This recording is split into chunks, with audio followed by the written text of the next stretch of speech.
우리는 오늘 본문을 가지고 바울의 로마 방문 계획이란 제목으로 함께 말씀 전하도록 하겠습니다. 바울의 로마 방문 계획. 바울이 왜 그토록 로마에 방문하고 싶었는지 오늘 본문은 이야기하고 있습니다. 바울이 왜 그렇게 자기가 전도한 것도 아니고 자기가 누군가를 파송한 것도 아니고 자기가 이전에 한번 들려본 것도 아닌 이 로마에 왜 방문하려고 했는가? 한 가지예요. 그곳에 있는 성도들과 신령한 유익을 나누기 위함이에요. 그리스도 안에서 믿음의 신령한 교제를 나누기 위함입니다. 그것 때문에 보고자 한 거예요. 내가 너희와 함께 하고 싶다. 너희와 교제하고 싶다. 하나님께서 주신 이 신령한 믿음의 도를 함께 나누고 싶다. 그것이 그에게 있어서는 열망이에요. 여러분, 오늘날 이 시대가 점점점 지나가면 지나갈수록요 개인주의화됩니다. 이기적이어야 돼요. 교회도 와도 혼자 예배드리고 혼자 딱 사라지는 시대예요. 나 혼자만 구원받으면 됐지. 나 혼자만 예수 믿으면 되지. 나 혼자만 교회 나와서 신앙생활하고 예배생활하면 되지라고 생각을 해요. 그러나 기억할 것은요, 우리가 창세기 1장만 봐도 하나님께서 자기 형상대로 남자와 여자를 창조하셨다고 되어 있어요. 왜냐하면 이건 무엇입니까? 무슨 뜻이에요? 공동체라는 거예요. 하나님은 아셨어요. 인간이 홀로 살지 못하고 인간 가운데 결국 누군가의 도움이 필요하다는 사실을 알고 계셨어요. 그래서 아담을 지으시고 아담의 갈비뼈를 취하시어 그 돕는 자로 하와를 두신 거예요. 마찬가지입니다. 이것이 그리스도의 공동체의 원리예요. 원리입니다. 혼자서는 그 누구도 살 수 없어요. 그리고 서로 간에 믿음의 유익과 그리고 믿음의 격려와 믿음의 도전과 때로는 책망과 권면이 반드시 있어야만 합니다. 어떤 성도가 혼자 유튜브를 통해서 잘못된 영상을 보고 있어요. 거짓된 가르침, 오류, 거기 노출이 되고 있어요. 그러면 어때야 됩니까? 교회 안의 성도들은요, 그걸 지켜만 봐서는 안 된다는 거. 그건 뭐예요? 본인의 의무를 유기하는 거예요. 어떠해야 됩니까? 집사님, 그거 위험한 겁니다. 목사님께 한번 물어보십시오. 때로는 어떤 성도가 교회 나오지 않아요. 돌봐야 돼요. 연락해봐야 돼요. 찾아가봐야 돼요. 이것이 뭐예요? 유기적인 공동체의 원리라는 거예요. 오늘 본문은 바울을 통해서 그걸 교훈하고 있습니다. 우리는 서로 관계 없는 자들이 아니라 관계 있는 자들이다. 왜요? 누구를 머리로? 그리스도를 머리로 우리는 믿음으로 유기적으로 연합되었다라는 겁니다. 누군가 한 사람이 아프면요, 목회자뿐만 아니라 온 성도가 신경이 쓸 수밖에 없어요. 왜요? 유기적이기 때문입니다. 유기적이기 때문에. 얼마 전에 어떤 20대가요 자살을 하려고 난간에 매달려 있었대요. 서울에 유명한 다리 있지 않습니까? 그 다리에서 뛰어내리려고 하는데 지나가던 고등학생 4사람 그 사람을 20대 청년을 붙잡고 있었어요. 구급대가 올 때까지요. 얼마나 힘들었겠습니까? 여러분, 사람 장정 하나가 보통 70kg, 80kg인데 그걸 4사람이요. 그것도 몸이 아닌 손으로 붙잡고 있어요. 얼마나 간당간당하고 위태로운 상황이에요. 그럼에도 불구하고 이 사람을 살리기 위해서는 뭐예요? 놔서는 안 되는 거예요. 놔서는 안 된다는 거예요. 중요한 것은 우리가 그리스도 안에 있다라고 한다면 적어도 교회 안에 있는 사람이라고 한다면, 교회 안에 등록된 사람이라고 한다면 우리는 어떻게 해요? 관심과 주목이 될 수밖에 없는 거예요. 없는 겁니다. 저 사람은 저 사람이고 나는 나다? 아닙니다. 본문은 그걸 이야기해요. 우리 한번 말씀 하나 찾아보면 좋을 것 같아요. 본문을 살피기 전에 사도행전 11장 26절입니다. 사도행전 11장 26절에 그리스도인들을 향해서 뭐라고 이야기하냐면, 사도행전 11장 26절입니다. 찾으셨나요? 만남에 안디옥에 데리고 와서 둘이 교회에 1년간 모여 있어 큰 무리를 가르쳤고 제자들이 안디옥에서 비로소 그리스도인이라 일컬음을 받게 되었더라. 아멘. 신분이 달라요. 인종이 달라요. 문화가 달라요. 나이가 달라요. 그럼에도 불구하고 세상은 그들을 향하여 그리스도인이라고 불렀다라는 거예요. 왜요? 믿음으로 말미암아 그리스도와 연합된 존재들이기 때문에 세상이 볼 때는 그들은 뭐 한국 사람이 되었던 일본 사람이 되었던 중국 사람이 되었던 그리스도인이라는 거예요. 그리스도인. 이것이 뭐예요? 그리스도를 머리로 두고 있는 지체들을 이야기합니다. 네, 우리도 마찬가지. 바울은 본인이 가본 적도 없어요. 만난 적도 없어요. 누구 아는 사람도 없어요. 그럼에도 불구하고 이 로마서를 쓰면서 내가 너희들을 간절히 만나고 싶다라고 이야기하는 이유가 왜요? 그 안에 그리스도가 있기 때문이에요. 그리고 같은 믿음을 갖고 있었기 때문입니다. 위선자들을 이야기하는 게 아니에요. 거짓 신자를 이야기하는 게 아닙니다. 거짓 교사를 이야기하는 게 아니에요. 심령으로 중생한 자들 가운데 진정으로 그리스도를 주라 모시고 진정으로 하나님을 경외하는 자들을 향해서 그 열망이 바울에게 있었다라는 거예요. 여러분도 보십시오. 진정으로 믿는 자들을 교제하고 싶지 않습니까? 네. 진정으로 그 심령 가운데 구원의 은혜가 나타나고 중생의 역사가 나타나고 분명하게 하나님의 택한 자녀로서의 모든 가시적인 특징을 나타나는 누군가가 있다라고 한다면 만나고 싶지 않습니까? 그것이 사역자이든 그것이 성도이든 간에. 제가 지난 한 주 가운데 많은 목사님들을 만났습니다. 만나고요. 교제하고요. 못다한 이야기를 나누기도 했어요. 나누기도 했는데 결국 무엇입니까? 네. 오랜 시간 떨어져 있어도요. 오랜 시간 떨어져 있어도 자주 만나진 않아요. 자주 만나진 않아도 오랜 시간 떨어져 있어도 실은 처음 본 분도 계셨어요. 어제 같은 경우는 처음 본 분이었습니다. 그럼에도 불구하고요. 그 마음 가운데 중생한 자의 공통된 구원의 은혜가 있다라고 한다면 그 마음에 진실성이 있다라고 한다면 만나고 싶고 교제하고 싶고 묻고 싶고 서로 간의 유익을 공유하고 싶은 거예요. 그러면 아무리요 가족이라 할지라도요 영이 다르면요 함께 할 수가 없어요. 아무리 가족이라도 아무리 친한 자라도 친구라도 할지라도요 그 내면의 중생한 자의 영이 다르면 어떻게 할 수가 없어요. 왜요? 서로 이해를 못해요. 이해를 못해요. 여러분의 마음에 있는 고민들을 세상 지체들한테 혹은 일반적으로 그냥 교회를 습관적으로 다니는 분들한테 나눈다고 했을 때 그분들이 이해하겠습니까? 알아주겠습니까? 공감하겠습니까? 영이 다르기 때문에 공감이 안 되는 거예요. 기억하십시오. 오늘 바울이 그토록 만나고 싶어 했던 자들은 중생한 자들로 그 안에 영이 같은 자들이에요. 그렇기 때문에 뭐예요? 통하는 거예요. 통하는 거예요. 그럼 우리 한번 본문을 살펴보도록 하겠습니다. 본문은 보면요. 먼저 본문은요 크게 두 부분이에요. 두 부분인데 본문 8절에서 10절까지는요. 8절에서 10절까지는요.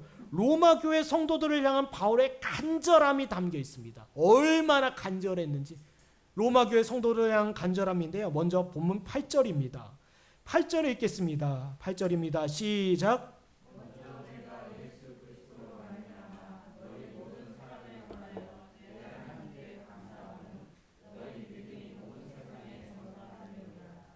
예. 여기 8절에서 중요한 것은요. 내가 예수 그리스도로 말미암아라고 되어 있어요. 예수 그리스도로 말미암아. 내가 당신들이 그토록 보고 싶고 교제하고 싶은 이유는 그리스도로 말미암아 그 심령 가운데 나타난 역사가 뚜렷하기 때문에. 본인도 다메섹 도상에서 회심을 체험했습니다. 그리스도로 말미암아 중생이 있어요. 근데 로마 교회에서 들려오는 소식들을 보니까 그 가운데서도 구원의 역사, 그리스도의 사역이 있는 거예요. 네, 그리스도의 역사가 있는 겁니다. 여러분 옛날에요, 구소련 시절에요, 구소련 철회장막 아니었습니까? 철회장막 아니었어요? 근데 유럽과 미국에 있는 성도들이요, 그 철회장막 안에 있는 성도 교회, 지하 교회를 향해서 어마어마하게 기도했어요. 네, 근데 철회장막이 무너지고 나서 교회가 있는 거예요. 성도들이 생존해 있는 겁니다. 얼마나 만나고 싶었는지요. 철회장막이 무너지자마자 유럽에 있었던, 아시아에 있었던, 미국에 있었던 주의 성도들이 방문하기를 시작한 거예요. 그리고 그들의 믿음의 흔적을 보며 도전을 받기도 하고 도전을 주기도 하고. 왜요?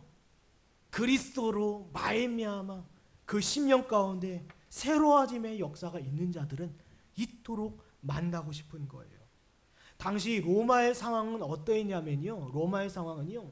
아시는 것처럼 우상이 가득한 도시였어요. 그리스 로마 신화 알지 않습니까? 거기에 나와 있는 신들이 굉장히 많아요. 예, 제우스, 헤르메스, 아테네 많은 신들이 있어요. 그런 신들을 섬겼던 주요 도시가 바로 로마였어요. 그리고 로마 식민지에서 흘러 들어오는 수많은 미신과 우상으로 가득하고 얼룩졌던 도시가 바로 로마였어요. 로마 제국의 수도였으면 얼마나 그 우상 숭배가 극에 달해 있겠습니까? 예. 그리고요, 기독교에 대한 인식이 이러했어요. 좋지 않았을 뿐만 아니라 유대교와 비슷하거나 유사한 정도로만 여겼어요. 예, 그 당시까지만 해도 아직 기독교가 기독교 뭐지? 예, 그냥 유대교랑 비슷한 거 아니야? 같은 거 아니야? 한 종파 아니야? 라고 여겼어요. 그리고 로마에 있는 사람들은요, 기독교에 대해서 알아보기 위해서 유대인들한테 먼저 물어봐요. 기독교가 뭐냐 하니까 유대인들은 그거 예수라는 이단의 예수라는 이 이단의 괴수를 따르는 어떤 집단이야. 신경 쓸 거 없어. 그러니까 로마 사람들, 헬라 사람들의 인식이 어떻게 됩니까? 부정적일 수밖에 없었죠. 부정적일 수밖에 없었어요. 다시 말해서 신흥 종교였고요. 근본도 없었고요. 보지 못했던 사람들이었어요. 어디 가서 복음을 전하기도 어렵고, 그리고 인식도 안 좋았고, 우상으로 가득한 그 지역. 그러나 바울이 방문한 적도 없고 누군가를 파송한 적도 없었던 그 지역 가운데서도 무엇입니까? 하나님의 구원의 역사가 펼쳐지고 있었던 거예요. 그리스도인들과 그리고 그리스도인들의 믿음에 관한 소식들. 여러분, 그리스도인들의 믿음은 과연 결국 무엇이었겠습니까? 순교 아니었겠어요? 고통 아니었겠어요? 고난 아니었겠어요? 믿음을 지키기 위해서, 이 믿음을, 이 복음을 전하기 위해서, 복음을 전하는 가운데 마주하는 수많은 환난과 고통과 어려움에 이 믿음의 소식이 들려진 거예요. 히브리서 11장을 보면 믿음의 선배들이 나오면서 후반부에 뭐라고 나와 있습니까? 한번 볼까요? 히브리서 한번 찾아보겠습니다. 히브리서 11장 38절입니다. 여러분, 히브리서 11장은요 한 구절로 정리가 돼요. 한 구절로요. 히브리서 11장 1절을 보면요, 보십시오. 믿음은 바라는 것들의 실상이요 보이지 않는 것들의 증거. 이것이 히브리서 11장의 주제예요. 그러면 그 믿음은요 어떻게 나타납니까? 이어서 보십시오. 수많은 믿음의 선배들이 나옵니다. 그리고 나서 우리 38절을 보십시오. 38절을 보면 뭐라고 되어 있습니까? 이런 믿음의 사람들은 세상이 감당하지 못하느니라. 핍박을 가기도 하고 고통을 주기도 하고 회유하기도 하고, 그럼에도 불구하고 그들의 믿음이 타협하지 않는 거예요. 타협하지 않는 거예요. 그 믿음의 소식이 지금 바울에게 들려진 거예요. 로마에 있었던 성도들이 어중짱한 믿음이 아니었어요. 모태신앙으로 태어나서 습관적으로 교회 다니고 습관적으로 종교 생활하고 습관적으로 그 교회 나와서 성경 읽고 예배, 이런 사람들이 아니었어요. 진정으로 구원의 은혜가 있는 자들이고, 진정으로 믿음이 있는 자들이고, 진정으로 증거가 있는 자들이고, 무엇보다도 세상에 감당치 못할 그 믿음의 소식이 지금 바울에게도 들려진 거예요. 여러분, 이것이 믿음이고요, 이것이 믿는 자들입니다. 이것이 믿는 자들. 만약에 여러분들에게 어떤 집사님이 믿음으로 싸우고 있다는 소식이 들려졌을 때 얼마나 제 마음이 기쁜지요. 기쁜지요. 얼마 전에 제가 만났던 목사님 한 분이요, 저희 교회 어린아이 6살짜리 가운데 회심의 역사가 일어났습니다. 그 아이가 눈물로 주를 고백하며 눈물로 주님을 시인하며 눈물로 하나님께 기도한 어린아이가요, 6살짜리가요. 이런 역사가 일어났을 때 제 마음이 얼마나 기쁜지요. 지금 북한에 있는 지하교회 성도들, 중국에 있는 성도들의 이야기 여러분들에게 들려질 때 여러분의 마음이 어떠하십니까? 나와 관계없는 일이다라고 하시겠어요? 여러분이 진정으로 믿음 안에 있는 자라고 한다면 내 안에 진정으로 내가 다메섹 도상과 같은, 내가 예수를 반대하고 내가 진리를 반대하고 진리에 있어서 무지하였던 나의 삶을 새롭게 하셔서 나를 구원하게 하신 그 체험이 있다라고 한다면, 이 체험이 있는 자들을 향하여 마음과 관심이 기울여질 수밖에 없는 거예요. 여러분도 예를 들자면요, 이번에 코로나가 지금 유행하고 있잖아요. 코로나를 겪어본 사람은 코로나를 겪는 사람의 심정을 알아요. 그러나 우리는 걸려보지 않았기 때문에 모릅니다. 그러나 이 코로나를 걸려본 사람은 그 걸려있는 사람들의 심정을 알아요. 마찬가지입니다. 마찬가지. 지금 바울도요, 그 심정을 아는 거예요. 자기가 유대의 핍박 속에서, 그리고 자신의 신분이 어땠어요? 이전에는요, 얼마나 예수 믿는 사람들이 잡아다 가뒀습니까? 얼마나 악한 일을 했어요. 그런 이 죄인 중에 괴수인 이 죄인을 하나님께서 구원하신 그 증거가 있는데, 그리고 이 복음을 붙잡고 하나님 앞에서 이 땅에서 수고하고 있는 흔적이 있는데, 이 나와 같은 사람들이 로마에 있다는 소식을 듣고 가고 싶은 거예요. 그걸 만나고 싶은 거예요. 네. 여러분, 세상이 볼 때는요, 예수 믿는 사람들이요, 신기하기도 합니다. 신기해 보여요. 그러나 성도들이 볼 때는 아름다운 거예요. 아름다운 겁니다. 네, 아름다운 거예요. 미련해 보이죠? 어리석어 보이죠? 바보처럼 느껴지죠? 그러나 진정으로 믿는 사람들이 볼 때는요, 아름다운 거예요. 네, 아름다운 겁니다. 이런 길거리에 보다면, 지금 코로나 때문에 그런 일은 없지만요, 길거리에 보면 어떤 청년들이 나와서 막 찬양을 부르고 있어요. 세종에만 봐도 막 그런 분들이 있더라고요. 막 찬양을 부르고요. 그러면요, 보세요. 그게 부끄러운 일이겠습니까? 부끄러운 일이겠어요? 네, 부끄러운 일이 아닌 거예요. 네. 그러나 식당에 가서 어떤 분이, 제가 그런 일이 있었어요. 고등학교 때요, 기도를 하니까요, 기도를 해요. 밥 먹기 전에 이렇게 기도해요. 제가 기도했어요. 근데 친구들이 부끄러워하는 거예요. 아, 너 뭐 하는 거야? 네. 근데 그 모습을 한문 선생님이 보고 찾아왔어요. 그리고 나도 그리스도인이다. 나도 선생님들 사이에서 밥을 먹을 때 기도하는 것조차 때로는 부끄러울 때가 있다. 근데 그분이 오히려 도전을 받은 거예요.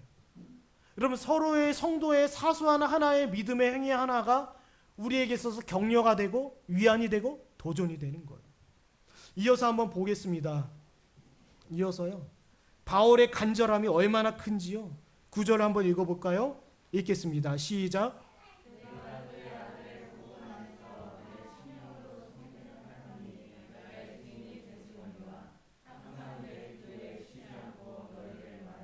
네, 바울이 이야기합니다. 내가 그냥 인사치레로 너희를 보고 싶다라고 이야기하는 거 아니야. 지금 내가 이야기하는 것은 나의 간절함을 이야기하고 싶은데, 먼저 무엇을 이야기합니까? 맹세합니다. 하나님이 나를 보증하신다.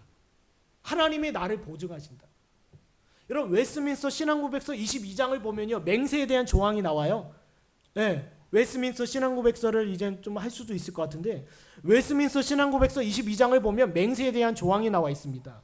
그럼 거기에 보면요, 가볍게 인사치레로 맹세하지 마라. 하나님, 제가 이렇게 하겠습니다.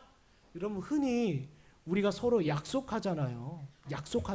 어른들이 아이들한테 쉽게 약속하잖아요. 그게 맹세입니다. 맹세예요. 내가 너에게 이걸 들어줄 때. 근데 우리는 쉽게 맹세를 이걸 어겨요. 굉장히 가볍게 여깁니다.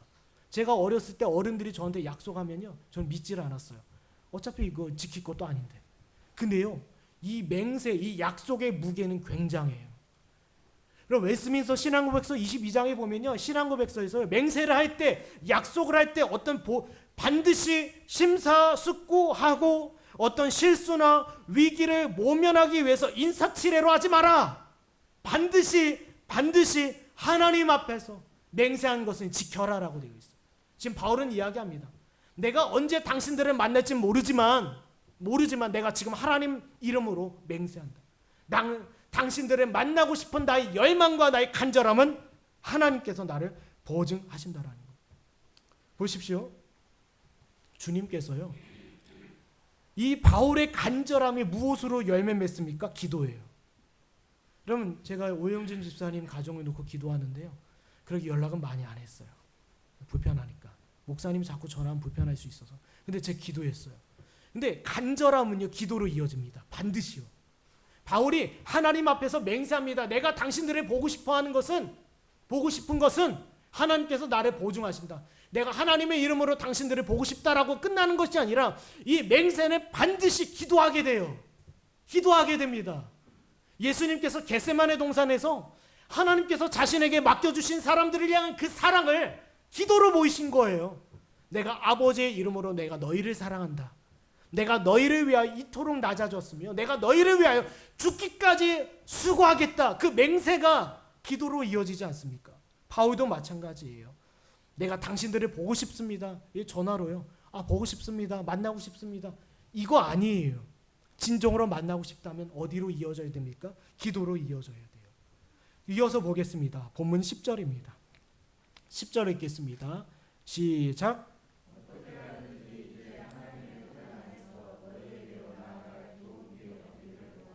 네. 바울이 여기 이야기합니다. 내가 로마 방문 계획 이거 즉흥적인 거 아니야. 내가 오랫동안 기도하고 준비해 온 거야 라고 이야기해요. 그런데 내가 아무리 만나고 싶고 아무리 가고 싶고 아무리 함께하고 싶다 하더라도 하나님께서 허락하셔야 돼. 이게 근거예요. 하나님께서 허락하셔야 돼요. 이런 마찬가지입니다. 여러분 우리가요 때와 시기가 있어요. 하나님께서 허락하실 때가 있습니다. 허락하실 때가 있어요. 누군가를 만나 교제하고 싶고 믿음의 은혜를 나누고 싶다 하더라도 하나님께서 그 만남을 주관하시고 허락하셔야 돼요. 아무리 보고 싶은 사람이라 할지라도 우리가 너무 앞서게 된다면 우리의 계획과 판단이 너무 앞서게 된다면 어떻게 됩니까? 그 모임이 오히려 불편하고 어색할 수가 있어요. 우리가 누군가를 만나거나 성도들 간에 교제의 시간이 있지 않습니까? 우리 집사님들께서 어물리에서 한번 모이자고 했을 때 제가 보통 한 달을 기도해요. 하나님 앞에. 하나님 이거 하나님의 인도하심을 받기를 원합니다. 라고 준비하고 광고를 하는 겁니다. 마찬가지예요. 우리가 어떤 모임이나 아니면 성도들의 만남, 식사, 내가 어떤 아무개 집사님하고 식사 한 끼를 한다 하더라도 늘 마음으로 기도해야 합니다. 하나님 이 시간, 이 기회, 이 장소를 복되게 해주십시오. 여러분 그렇지 않으면 언제든지 사탄이 틈타고요. 서로 미움과 다툼과 싸움 이런 여지가 있어요. 늘 있습니다. 네. 집사님 오늘 주일 예배 끝나고요. 우리 어디 놀러 가시죠? 네. 어디 뭐 하시죠? 늘 우리가 생각해 봐야 돼요. 그리고 그 모임 가운데서도 하나님께서 주관하시기를. 제가 전에 있었던 교회에서는요. 예배 끝나고요. 집사님들이 막 식사하고요. 심지어 노래방 가는 팀도 있었어요. 노래방 가고 볼링장 가고요. 그 가운데 서로 싸우고요. 누가 나 열매 맺는 게 없는 거예요. 열매가 안 맺혀요. 성도들의 모임에서는 열매가 있어야 됩니다. 그 열매는 무엇입니까? 서로 은혜를 끼쳐야 돼요. 서로 은혜의 교제, 은혜의 나눔이 있어야 돼요. 근데 인간적인 모임, 세상과 다를 바 없는 모임이 되어는 거예요. 그래서 바울이 기도하는 겁니다. 하나님 그 시간과 그때를 인도해 주시고 만나게 된다면 하나님 역사해 주십시오. 이걸 기도하고 하나님의 뜻을 구하는 거예요. 그러면 지금부터가 중요합니다. 본문 11절에서 15절까지는요. 바울이 만나고자 하는 그 구체적인 목적과 이유에 대해서 이야기합니다. 네, 11절부터 한번 읽어볼까요? 11절입니다. 읽겠습니다. 시작.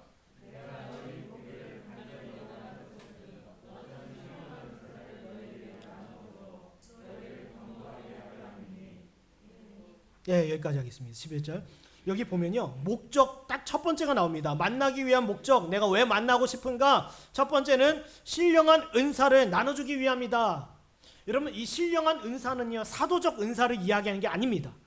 내가 사도직을 가지고 있으니까 나의 사도적 은사를 너에게 나눠주고 싶다? 아니에요. 여러분 성경에서 신령한 은사라고 했을 때 그건 어떤 은사입니까? 교회를 위한 은사예요. 다시 말씀드리자면 내가 말씀을 나눠주고 싶다. 이 뜻은 무슨 뜻이냐면요. 너희는 말씀을 몰라. 그러니 내가 너에게 말씀을 가르쳐야 돼가 아니에요. 너희는 이미 알고 있어. 너희는 구원과 복음의 도리를 알고 있어. 그러나 내가 어떤 새로운 것을 너희에게 가르쳐 주려는 것이 아니라 믿음을 더하기 위함이다. 지식에 지식을 더하기 위함이다. 교훈에 교훈을 더하기 위해서 내가 너희를 양육하기 위해서 가는 거다라는 거예요. 너희가 가지고 있는 것은 잘못된 거야. 내가 새로운 걸 가르쳐 줄게. 아닙니다.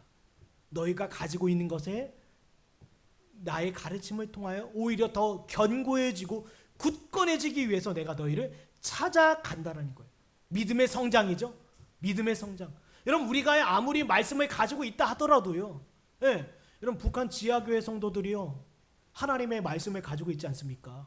그런데 어떠합니까? 중국에 있는 목회자를 청해요. 그리고 거기서 양육을 받아요. 양육을 받아요. 왜요? 믿음이 견고해지고 믿음이 성장하기 위해서는 계속 어떻게 해야 됩니까? 성경 공부를 받아야 돼요. 공부를 받아야 돼. 마찬가지입니다. 내가 신령한 은사 곧 하나님의 말씀 이 구원의 교리를 가지고 너희와 너희 믿음을 위하여 유익을 끼치고자 한다라는 것. 이해가 되십니까? 이것이 방문 첫 번째 목적이에요. 믿음의 성장을 위해서. 그럼 두 번째 보겠습니다. 믿음의 성장. 본문 12절입니다. 12절 한번 읽어보겠습니다. 시작.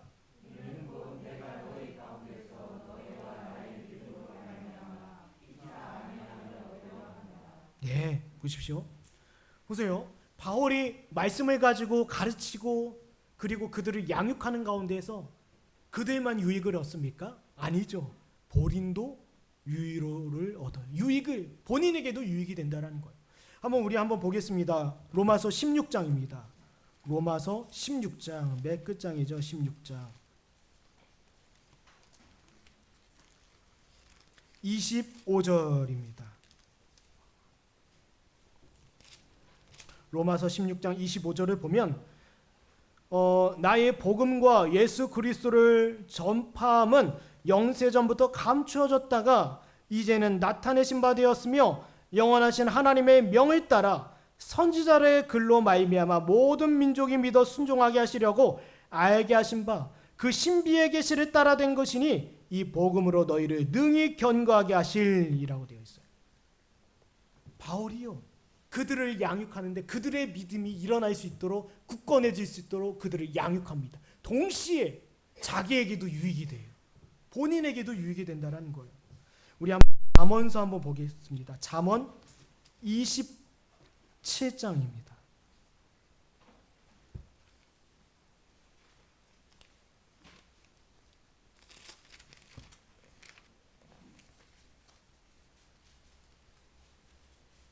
잠언서 27장 17절일 겁니다. 27장 17절. 여기 있네요. 여기 보면요. 잠언서 27장 17절에 보면 철이 철을 날카롭게 하는 것 같이 사람이 그의 친구의 얼굴을 빛나게 하느니라. 이겁니다. 이거.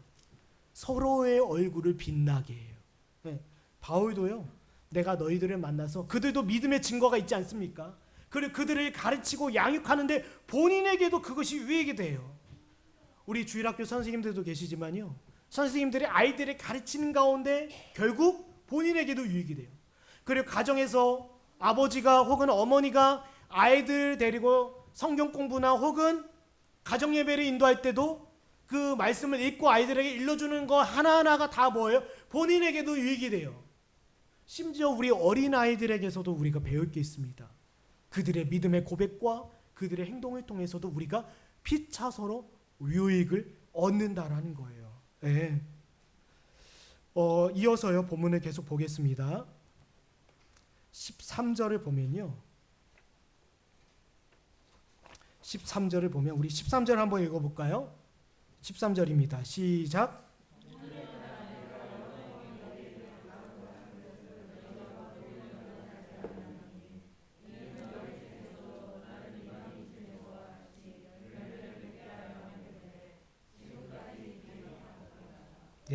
보십시오.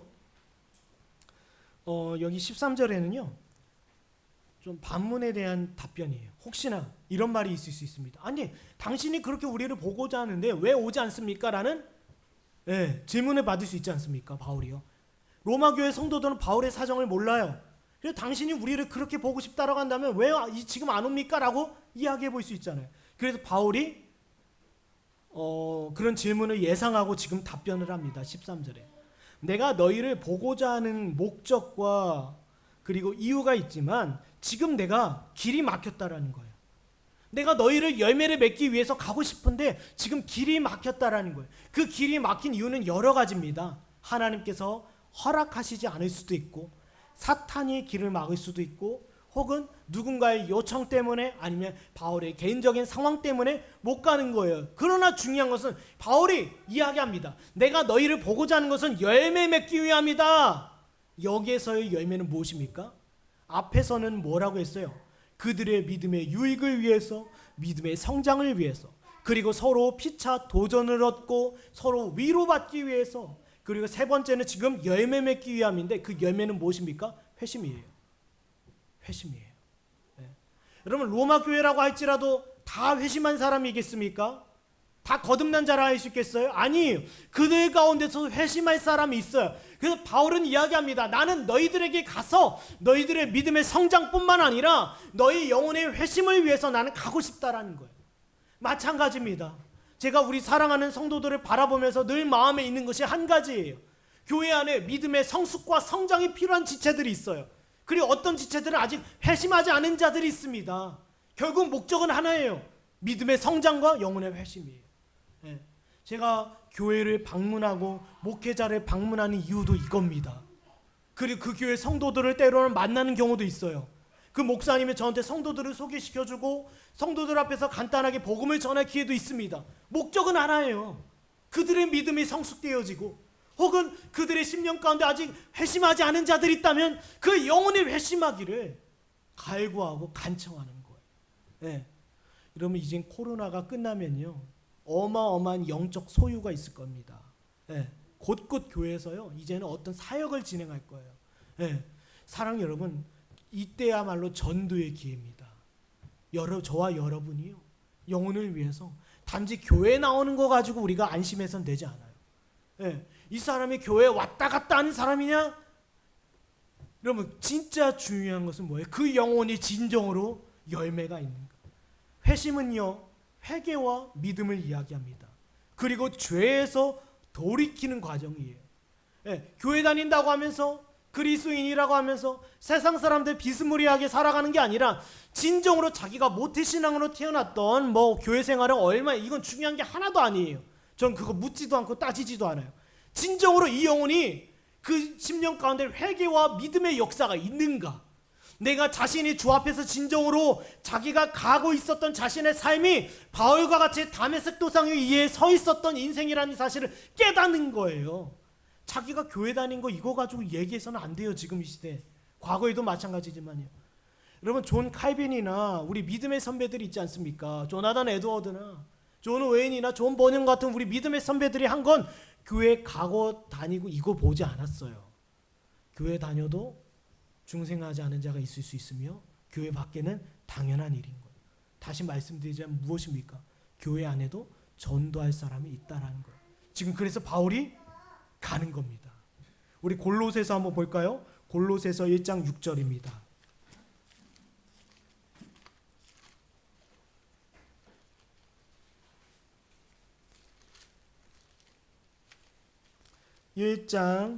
골로새서 1장입니다. 1장 6절 보십시오. 1장 6절을 보면 이 복음이 이미 너희에게 이름해, 이미 알고 있다라는 거죠. 이 복음이 이미 너희에게 이름해 너희가 듣고 참으로 하나님의 은혜를 깨달은 날부터 너희 중에서와 같이 또한 온 천하에서도 열매를 맺어 자라는도다. 이걸 회심을 이야기합니다. 이미 우리가 알고 있다라고 해서 되는 게 아니에요. 내가 들었다라고 해서 되는 게 아닙니다. 그 영혼 가운데 믿음과 회개 역사가 반드시 일어나야 되는 거예요. 바울이 간곡하게 가고 싶었어요. 그 땅으로. 제가 여러분을 간곡하게 만나고 싶은 겁니다. 여러분의 성경 공부 자리로 간곡하게 요청하는 거예요. 여러분의 수요 예배로 간곡하게 요청하는 거예요. 여러분의 말씀의 자리로, 말씀을 배우는 자리로 여러분을 간절히 초대하고 그 자리에서 여러분을 만나고 싶은 겁니다. 다른 교회 성도들도 마찬가지예요. 사람을 만나고 싶은 목적은 하나예요. 사람을 만나고 싶은 목적은 하나예요. 그 영혼 가운데 믿음의 유익을 위해서, 그리고 저의 유익을 위해서. 그리고 혹시 회심하지 않은 사람이 있다고 한다면 그 영혼의 회심을 위해서 저와 여러분은 부름을 받았다라는 거예요. 마지막으로 본문 14절에서 15절을 보면 한번 읽겠습니다. 본문 14절에서 15절입니다. 읽겠습니다. 시작.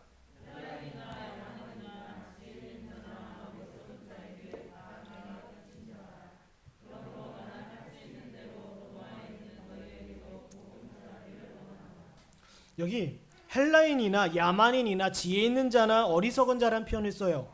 이게 다 뭐예요? 복음 밖에 있는 사람들의 이야기예요. 바울은요 이방인의 사도입니다. 이방인의 사도로서 자신의 직무를 감당해야 되는데 자기 자신을 향해서 빚진 자라고 이야기해요. 마치 빚을 갚아야 되는 의무가 있는 것처럼, 빚을 갚아야 되는 책임이 있는 것처럼 자신은 복음을 전해야 될 책임이 있다라는 거예요. 나는 이방인의 사도로 부름을 받았다라는 겁니다. 여러분도 어떤 사람들입니까? 한 사람 한 사람 여러분은요 빚진 자입니다. 여러분이 진정으로 그리스도 안에서 새로운 사람이십니까? 여러분에게 있어서 회심한 자이십니까? 회심의 은혜가 있습니까? 여러분이 진정으로 머리로 그리스도를 삼고 믿음으로 그리스도와 연합된 자라 하십니까? 그러면 여러분은 빚진 자예요. 책임이 있는 자입니다. 여러분의 믿음의, 다른 이의 믿음의 성장을 위해서, 다른 사람의 믿음의 성숙을 위해서, 그 영혼의 회심을 위해서, 그 영혼의 중생을 위하여 책임이 있는 사람이에요. 또 한 가지요. 여러분의 자녀를 향해서요. 여러분의 책임은요 아이들에게 밥 먹이고요, 옷 입히고요, 학교 보내고요, 학원 보내는 게 여러분의 의무가 아니에요. 여러분의 진짜 의무는 뭔지 아십니까? 왜 우리 아이를 밥을 먹입니까? 왜 옷을 입힙니까? 왜 재웁니까? 이 아이들의 영혼을 위한 거예요. 부모는요 아이를 담당한 사람입니다. 하나님께서 자신의 자녀를 여러분에게 맡겼어요. 제가 예전에 어떤 집사님한테 얘기했어요. 집사님, 집사님 자녀를 제가 앞으로 혼내겠습니다. 기분 나빠하지 마십시오. 제가 허락을 받았어요. 지금 이 시간에도 여러분에게도 허락을 받습니다. 제가 여러분의 자녀를 혼낼 때가 있을 거예요. 지금 우리 아이들이 아직 어리잖아요. 한 고등학생 정도 돼야 좀 혼낼 게 많을 거예요. 그 정도 되면 제가 여러분의 자녀를 혼낼 거예요. 왜냐하면 기분 나빠할 필요가 없어요. 왜냐하면 우리에게 맡겨준 자녀이기 때문에. 제가 전도사 시절에요 저희 아이들을 굉장히 많이 혼냈습니다. 교회 옥상으로 불러내서요 엄청 혼냈어요. 부모들이 찾아옵니다. 내 자식, 귀한 자식 왜 혼냅니까? 내 자식 기죽입니까? 했어요. 근데 나중에 연락이요. 전도사님, 제 아들이 가출했습니다. 그때는 제가 할 말이 없는 거예요. 할 말이 없는, 이미 손을 떠났기 때문에. 사랑하는 여러분, 우리는요 책임이 있어요. 여러분이 진정으로 그리스도 안에 있는 사람이라 한다면 여러분이 이 세상을 바라보는 눈이 바뀌어야 돼요. 사람을 바라보는 눈이 바뀌어야 돼요. 여러분이 진정으로 중생한 자이십니까? 아니에요. 저는요 이 교회를 그냥 경영하는 게 아니에요. 운영하는 게 아니에요. 사람들 앉혀다가 이 자리를 채우는 게 아니에요. 사람들 앞에서 잘 보여서 그 사람들의 비율을 맞추는 게 저희 책임이 아니에요. 여기 다른 한 사람이 남아있다 하더라도 이 영혼을 위하여 수고해야 되는 것이 저희 책임입니다. 여러분도 마찬가지예요. 여러분의 가족, 여러분의 교우들, 여러분의 지체들, 여러분이 진짜 그리스도 안에 있다라고 한다면, 여러분이 진정으로 하나님의 자녀라고 한다면 여러분은 빚진 자라는 겁니다. 빚을 갚아야 될 책임이 있는 자처럼 여러분의 자녀들, 여러분의 지체들에게 하나님의 복음을 가르치고 전도하여서 이 영혼이 성장하고 그리스도의 장성한 분량껏 자라갈 수 있도록, 혹은 이 영혼이 아직 회심하지 않은 자라 한다면 그 영혼의 회심을 위해서 우리 함께 기도하고 주목하고 관심을 기울여야 돼요. 그래서 예배 시간에 우리 자녀들을요 부모님 옆에 둘 필요는 없어요. 우리 어떤 집사님 밑에 옆에 앉게 해도 되고요. 예전은요 우리 옛날 과거 우리 청교도 시대 때나 그랬고요. 우리 초기 한국교회에서도 그랬어요. 부모가 교회에서의 자녀들을 손 놨습니다. 그리고 자녀들은 교회 학교 선생님 혹은 어떤 교회 어른들한테 맡겼어요. 예배 시간에. 그리고 어른들 옆에서 예배 드리고 말씀을 들었습니다. 이걸 뭐예요? 우리가 같이 양육하는 거예요. 같이 양육하고요. 같이 자라가게 하는 거예요. 그럼 우리가 한번 이 말씀을 한번 정리해 보도록 하겠습니다. 바울이 만나고 싶었던 그 간절함을 통하여 우리는 서로를 향한 간절함을 발견하는 거예요. 서로를 향한 간절. 첫 번째 무엇이었습니까? 그들의 믿음의 성장을 위해서, 그리고 서로 피차간의 유익을 위해서, 영혼의 회심을 위해서, 그리고 복음의 전도를 위해서 나는 로마로 가야 한다. 여러분도 마찬가지입니다. 우리는 만나야 합니다. 이 자리 가운데서 만나야 하고요. 성경 공부 자리에서 만나야 하고요. 수요예배 가운데 만나야 합니다. 금요 기도의 가운데 만나야 합니다. 왜요? 저와 여러분의 유익과 영혼의 믿음의 성장과 회심을 위해서요. 예. 여러분 저도요 어린 시절 무슨 기도를 할 수 있겠습니까? 그냥 뒤에서 아이들 그냥 놀았죠. 여러분 기도에 같이 나와서요 어른들만 기도하지 아이들은 나가서 놀아요. 근데 아이들이 그 시간에 무엇을 합니까? 부모의 눈물을 보는 거예요. 무엇을 위해서 내 부모는 이렇게 기도하고 있을까? 예, 이걸 보는 거예요. 예, 사랑이 여러분 저와 여러분의 간절함이요 서로를 향해서 나아가기 원합니다. 저와 여러분의 간절함이요 아직 예수를 믿지 아니한 자들, 거듭나지 않은 자들, 중생하지 않은 자들을 향해서 여러분의 마음이 나아가기를 간절히 원합니다. 예. 그래서 우리 이 본문을 적용해 보겠습니다. 경건한 믿음의 지체들과 교제를 이어가십시오.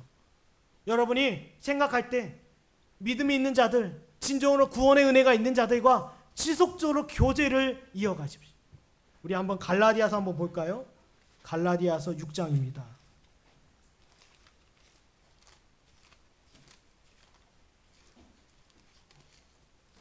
갈라디아서 6장 6절입니다. 가르침을 받는 자는 말씀을 가르치는 자와 모든 좋은 것을 함께하라. 예. 말씀을 가르치는 자 목회자일 수도 있고요. 예. 복음 사역자일 수도 있는데 결국 무엇입니까? 진리 앞에 우리 유익을 위하여 가까이 하고, 예. 우리 아이들은요 선생님들과 가까이 해야 돼요. 예. 목회자와 가까이 해야 합니다. 그리고 계속 물어봐야 돼요. 물어보고 질문하고 고민하고 함께 기도. 사무엘상 18장 1절에서 8절 4절까지 보면 다윗과 그리고 요나단의 관계가 바로 이러했어요. 예, 아버지는 다윗을 죽이려 했지만 요나단이 다윗을 볼 때는 무엇이었습니까? 하나님의 사람이었어요. 그래 그로부터 유익을 얻고자 하는 거예요. 룻이 어땠습니까? 나오미를요. 나오미가 너희 나라 모압으로 돌아갑니까? 아니죠. 어머니 하나님이 나의 하나님이 되고 어머니 백성이 저희 백성이 되긴 원하나이다. 네. 이것이 신령한 교제예요. 교회 안에서. 두 번째는요. 어디 가든 여러분의 입술로 복음을 전할 기회를 삼으십시오. 사도행전 8장 4절에서 8절을 보면 그 흩어진 사람들이 두루 다니며 복음의 말씀을 전할세 그 성에 큰 기쁨이 있더라. 제가 어제 공주에 있는 어떤 목사님, 어떤 사역자와 교제를 나눴는데요. 그분이 이야기합니다. 목사님, 세종에는요 편모, 편부 가정이 그렇게 많지 않습니다. 그러나 공주만 와도 편모, 편부 가정이 이렇게 많습니다. 예, 아이들의 마음이 갈라지고 찢어지고 알코올 중독자, 도박 중독, 술 중독, 예, 이런 부모 밑에서 아이들의 마음이 이렇게 찢어지고 갈라졌습니다. 네, 갈라져 있습니다. 부모들 또한 마찬가지죠. 시대가 이 코로나로 인해서 사업이 어렵고 경제가 어렵고 시대가 더욱더 강팍해지고 이기적이 되고 개인주의화되어 있는 이 시대 가운데 얼마나 사람들의 마음이 강팍하고 외롭고 괴롭습니까? 이런 자들을 위로할 길은 저와 여러분의 말이 아니라 결국 복음이에요. 복음입니다. 교회 안에도 위로받을 자들이 있으며 교회라고 이름하고 있지만 죽어가는 자들이 많이 있다는 겁니다. 사랑하는 여러분, 부족하지만 여러분의 입술을 통하여 하나님의 복음이 증거되기를 원하고요. 저와 여러분의 교제를 통하여 영혼의 회심과 믿음의 성장이 있기를 간절히 축원합니다. 기도하겠습니다. 이 시간 함께 말씀 붙잡고 함께 기도했으면 좋겠는데요. 예.